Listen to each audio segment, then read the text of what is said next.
Fala galera, beleza? Aqui quem fala é o Rocha para mais um vídeo bom, galera. Neste vídeo, mais uma videoaula, dessa vez sobre o tema de agricultura brasileira, que é um tema muito importante, é um tema muito recorrente nas provas do Enem. Eu vou fazer um resumo desse tema. Eu não vou inicialmente eu não vou explicar detalhadamente. É, Pretendo fazer da forma de que, se vocês tiverem dúvidas, eu vou fazendo vídeos respondendo essas dúvidas. Enfim, vamos lá. A agricultura brasileira tem algumas características dela mesmo, peculiares.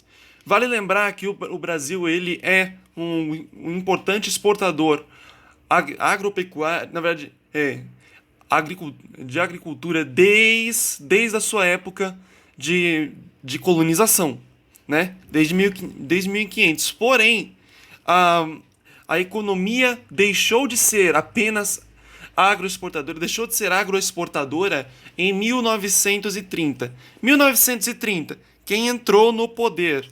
Sim, gente, um carinha chamado Vargas, né? Varguinhas, nosso querido Vargas. E foi ele que deu um start no processo de industrialização do Brasil. Vale até lembrar que ele governou durante a Segunda Guerra também. Nesse período de 1930, Segunda Guerra, o Brasil passou por um grande processo de industrialização, de abertura da economia, que se intensificou com Juscelino Kubitschek. Porém, até 1930 o Brasil era apenas agroexportador, economia agroexportadora. E essa economia ela tem algumas características, como por exemplo uma característica que está dando dor de cabeça na gente até hoje, que é o quê? Os filhos da mãe dos latifundiários. Desculpa, gente, eu vou falar filho da mãe porque muitos ali são meio ruinzinhos. Muitos ali não, né? Latifúndio não é uma prática muito boa, porque você priva muita gente de ter acesso a terras, assim, de poder produzir em terras, essas coisas. E o latifúndio do Brasil é feito de uma forma injusta, nós sabemos disso, não precisa ser nenhum gênio para saber, né? O latifúndio, ele vai ter uma... Ele vai... O latifundiário, ele vai querer uma coisa... Ele vai querer... cada vez mais, como ele é um dono de uma empresa, né? O latifúndio dele é uma empresa. Ele vai querer cada vez mais ganhar mais, produzir mais e pagar menos. Ou seja, tudo que for custo para ele vai cortar. E aí isso vai gerar uma coisa chamada Revolução Verde, que é a modernização do espaço agrário. O que eu faço? Ao invés de contratar 30 mil homens para poder fazer a colheita de, sei lá, cinco safras de cevada, eu vou pegar três máquinas, três tratores, que eu só vou pagar alguém para consertar esses três tratores, uma equipe pequena de, sei lá, talvez 10 pessoas para consertar esses três tratores. E aí esses três tratores vão até juntos coletar muito mais safras do que os 30 mil operários que eu tinha antes. E aí eu vou poder produzir mais e pagar menos salários. E menos coisa de...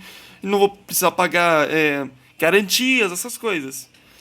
E aí isso que é a Revolução Verde, simplificadamente. Ou seja, vai ter a redução dos postos de trabalho. Vão ter cada vez menos pessoas trabalhando no campo. E isso vai gerar uma coisa chamada êxodo rural. Porque as pessoas não tendo tanta opção de trabalho no campo, elas vão procurar empregos em outros lugares.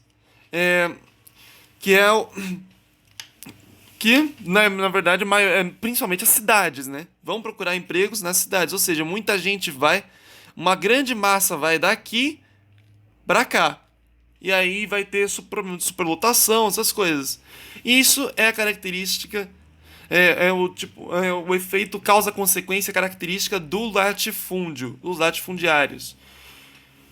E aí, no Brasil, nós temos também, que é uma característica do Brasil, o latifúndio, né, que eu falei.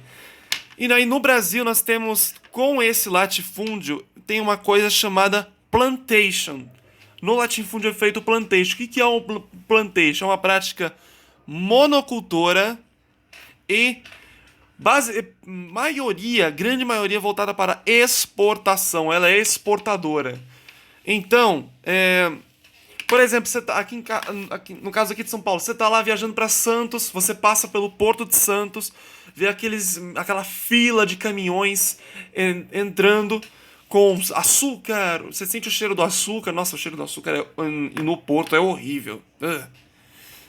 Você sente o cheiro do açúcar, você vê silos enormes, você vê até navios entrando, navios graneleiros entrando, né, para pegar carga ou carregando. Aquilo, maioria do que tá ali é latifúndio, a grande maioria. Grande maioria, pouco é agricultura familiar, que é o que eu vou falar depois. Então, é voltado para a exportação e tem a monocultura no plantation. Só que essa monocultura, por um lado, é ruim. Por quê? Porque ela vai causar um empobrecimento do solo. Um empobrecimento do solo. Por quê? Você vai praticar o plantio de apenas um modal, né? Um tipo de planta. E aí você não vai, elas vão tirando nutrientes, vão tirando nutrientes. Você vai ter que gastar com coisas para repor esses nutrientes. Então, talvez nesse ponto o latifúndio não seja, o plantations não seja a melhor saída, tanto que tem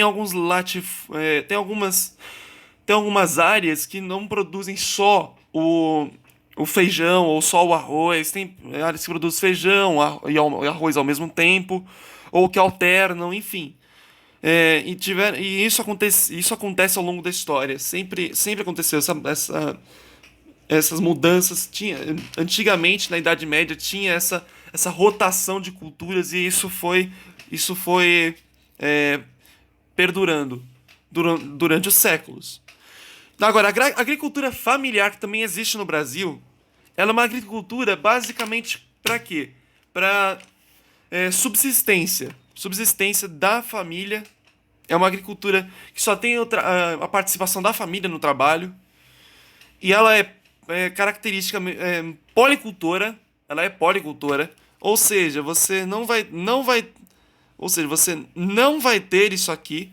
Dificilmente vai ter, na verdade. E ela é mais voltada para consumo familiar e venda. Essa venda, ela abastece a maior parte do mercado interno. Ou seja, aquele feijão que você compra no mercado, aquele arroz que você compra. Nossa, eu adoro feijão e arroz, né? Já percebeu? Que eu dou exemplo do feijão e arroz o tempo todo. Ou aquele abacaxi. Muitas vezes aquilo lá que você comprou na feira ou no mercado, a maioria, pode ter certeza que pelo menos 80% da chance daquilo ser de origem de agricultura familiar. Beleza? Entendemos isso? Bora para a próxima coisa. Ou seja, na verdade ela tem uma mão de obra familiar realmente, só que ela também pode empregar pessoas. Ou seja, você vai ter uma maior oferta de emprego. Sei lá, são 5 pessoas na família. E aí as 5 pessoas estão trabalhando. Aí, opa, aumentou a produção. Vou contratar mais alguém. E aí eu trabalho, vou contratar mais alguém vai contratando pessoas. Ou seja, maior oferta de emprego.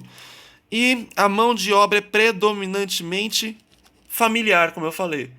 Então, gente, esse é o resumo da agricultura brasileira. Eita, erro de português aqui, gente, não cometa. Evitem cometer esses erros, tá?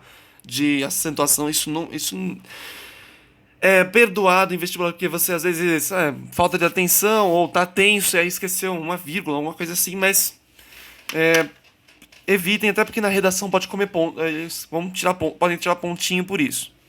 Não muitos pontos, mas tipo uns 20 pontos. E aí você pode perder vários pontos por causa disso. Então, gente, é esse o resumo. Espero que vocês tenham gostado. Se vocês tiverem alguma dúvida, por favor, deixem na caixa de comentários. Me sigam nas redes sociais, se inscrevam no canal, ativem o sininho para notificação. Mandem esse vídeo para todo mundo que vocês acharem que precisam dessa aula. Ou para o seu grupo de amigos de escola, enfim, essas coisas. Então, um beijão, um abração e fui! E, gente, por favor, usem máscara.